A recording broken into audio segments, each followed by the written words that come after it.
When we went to the WTO, there was a lot of resistance, enormous resistance. And we kept saying, what is more important, life or profits? To more action geared at lifting our people from poverty and raising our continent to take its rightful place as a leader in the world. Stability is critical. How can we possibly implement these programs without guaranteeing stability in one area? Even the bilateral arrangements will have to take stock of this. So it's not a matter of who is where and what are the defense and security programs. Welcome to Drive for Africa, your getaway to the dynamic and evolving narratives of Africa on the global stage. Dive deep into insightful discussions with world leaders as we uncover the untold stories of strategic alliances and partnerships shaping the future of the African continent. From the corridors of power to the heart of developmental projects, we bring you a front row seat to the dialogues that matter. Whether it's redefining global financial architectures or empowering Africa's infrastructure and educational landscape, Drive for Africa is here to inform, inspire, and ignite change. Subscribe now and be part of Africa's journey towards a new era of prosperity and equality on the world stage. Let's begin. And let me tell you something that generated a lot of resentment. We resented that, and it got worse when we said we want to manufacture our own vaccines. And when we went to the WTO, there was a lot of resistance, enormous resistance. And we kept saying, what is more important, life or profits by your big pharmaceutical companies? And that too, I must tell you now, generated and deepened that disappointment and resentment on our part, because we felt like life in the Northern Hemisphere is much more important than life in the global South. And these are issues that need to be addressed. And I'm glad that we are all seated here like this, because we've got to get to the heart of these matters and address them. Now, I come to promises that have been made. And Chancellor Scholz was saying, we've got to walk the talk. Yes, we want to see the talk being walked. President Sassou Nguesso yesterday said at the dinner, $100 billion was promised per year. And he was saying, I've never seen that. And many of us will testify that $100 billion has never really been made available. And this should stand out as something that needs to be addressed. Because sometimes we sit at conferences like this and say, yes, we'll make this available, and we believe you. We believe you, but now the tire must hit the tar. We must now see action flowing from that. Now, I want to then talk about something very practical. President Sassou Nguesso raised it yesterday. He said he would be happy if flowing from this summit, we do something very practical on the infrastructure side. Having said that 600 million people in Africa do not have electricity, and yet we've got all the resources to generate electricity, particularly the mighty Congo River. And that there have been plans to build a number of power stations that will generate, in my calculation, up to 70,000 megawatts. And he said, and I want to speak in support of this proposal, that to prove that these summits are not summits where we just talk, flowing from the Paris COP as well as others, let us now put money on the table and collectively say we are going to address this mega project. A mega project which will in the end generate electricity for up to 12, 15 African countries all at one go. And this is a project that I think the multilateral development banks here working together, the call that you've made, President Macron, can actually fund. And where, as we rise from this, we should be able to say the Inga Dam is now going to be developed into the Inga Power Station, the one that President Sassou Nguesso mentioned, and the next one as well. If we can do that, then we as Africans will now be convinced that these summits are really meaningful. The question is, okay, we have our ideas and our position clear on what we have witnessed the last 30 years. It's not a matter of challenging hegemony. It's not a matter of fighting containment. It's not a matter of fighting sanctions. But what about the future? What do we need in the future? We have to be clear on what the needs are there. We need a new world order. The need for a new world order is obvious. It's a demand for every people, every nation in the world. We need to get out of this cycle of containment, now containment of Russia, then containment of China, then containment of Eritrea, then punishment for this and that, sanction here, sanction there. We don't live with it. Now, it's not a question limited on facing the challenge. Facing the challenge is one thing, but what about beyond the challenge, beyond facing the challenge? We have to be clear on where we are going. We have to prepare the ground for creating a new environment. The new environment will have to be there for everybody. Justice to prevail. Nations and peoples to be allowed to progress. They need to create an arrangement. There has to be a forum. There has to be a platform where everybody will come join for the future. It's not facing this challenge of containment. This will end anytime because there is no NATO. NATO will not survive. NATO will not be there. Other hegemonistic arrangements or groups will not prevail. So the question is, the future for the people of the world is an order, a global order will have to be there to enable everyone to grow, enable everyone to work and mobilize resources and change quality of life here and there, but also create complementarity, cooperation, working together, respect law, respect international law, respect sovereignty of nations, don't interfere, stop interfering, stop sanctioning, allow people to do the job. So it's not a matter of confronting or even challenging the existing hegemonistic policies of containment, sanctions, interference. No, we have to work together to go beyond the containment. We see beyond the challenge we are facing. So any arrangement, any name for that arrangement within the context of a new world order that will enable everyone to make his contributions, participate, cooperate, work together, and respect each other and respect international law. So I think it's a transitional issue. It's a transition from the last 30 years of hegemonistic attempt, which has failed practically, to go to a new order. That new order will have to be an order that comes as a result of consultations, bilateral, multilateral, continental. Ultimately, will arrive at an understanding.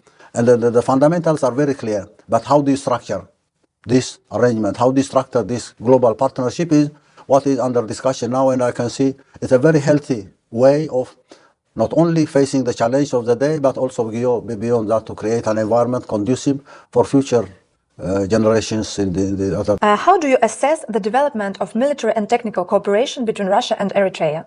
As I mentioned earlier, our bilateral cooperation programs are intensive and extensive, but we focus on developing our human resource capacity, health and education, technology, education, services here and there.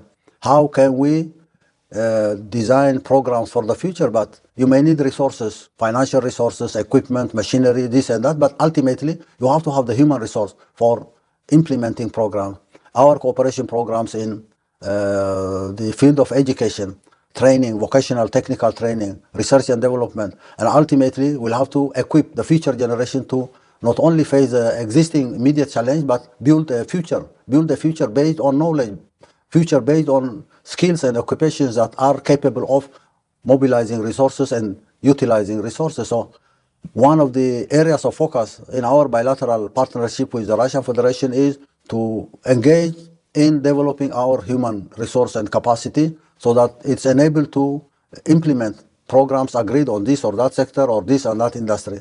Ultimately, this will be the multiplier. It will be the machine behind every project we agree upon. So the comprehensive approach that will include various sectors, economic, social, and what have you, plus focus on human resource development and services. Social services are very, very fundamental. So I think it's a very balanced way of promoting bilateral partnership and multilateral. It's not going to be isolated at the bilateral level. We have to see it within a broader context. A broader context will be regional or even continental.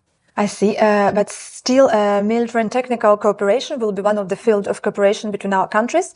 So is it possible to revive the Soviet naval base on the Red Sea? What are your thoughts about it? It's not Soviet, or it's a very long story. I don't want to go into the details, but there were mistakes. One of the historic mistakes is the dismantling of the Soviet Union. We're not very nostalgic, but again, it was one historic mistake to us and to the group. It's not a matter of individual perception. The cooperation programs will have to include peace and security, peace and stability. It is critical. How can we possibly implement these programs without guaranteeing stability in one area? Even the bilateral arrangements will have to take stock of this. So it's not a matter of who is where and what are the defense and security programs. Defense and security programs are part of the comprehensive partnership that we'll have to develop ultimately. It's not a way of allowing one nation or another nation have a base here, have facilities here. That's not that. That comes within the broader context. If we are talking about infrastructure, talking about energy, about water programs, about mining, about promoting investments in a number of other industries, we need stability. The fact that we see today one of the major obstacles of developmental programs at the continental level in Africa or even sub-regional level is stability. Stability is a prerequisite. So cultivating or developing partnership will require a conducive environment for implementing developmental issues, which will take stock of cooperation in the field of defense and security. How can we work together to guarantee stable environments for our jointly designed program? So the sky is the limit. There is no way of which place, where place, and how to do it. We have to guarantee stability at a bilateral level. We'll have to work together to guarantee that our programs are implemented in a very secure environment. Given the continuous instability, interference from outside forces, the instability that becomes generates as a result of mismanagement and miscalculations within a localized area, we need to go beyond that and create a very stable, peaceful environment. And the security and defense cooperation becomes a natural outcome. It's not a matter of preferring or making arrangements bilateral or multilateral. We have to work together to secure stability in any program we design. So I don't have any exclusive program. No, we are not going backwards and talking about history. History full of mistakes. Where we are now is a result of our mistakes in a way. And we have to recognize that we have made mistakes, correct this mistake, but for the future we need to make arrangements so that we can avoid wasting our time and resource and focus on implementing our program. Lifting our people from poverty and raising our continent to take its rightful place as a leader in the world and not just an emerging frontier.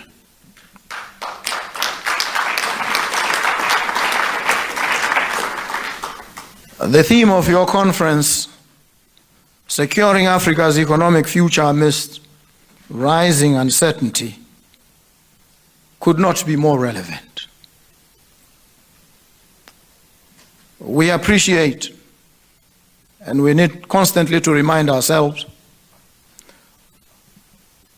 of the unpredictability of the global landscape, and that Africa stands at a crossroads. To closely address the obstacles affecting the livelihoods of our citizens. The importance of your theme lies in its focus on Africa's urgent need to leverage on its collective strengths in order to secure a prosperous economic future for its citizens. I must commend the African Development Bank, the United Nations Economic Commission for Africa, and the United Nations Development Program for coming up with this more than apt and befitting theme.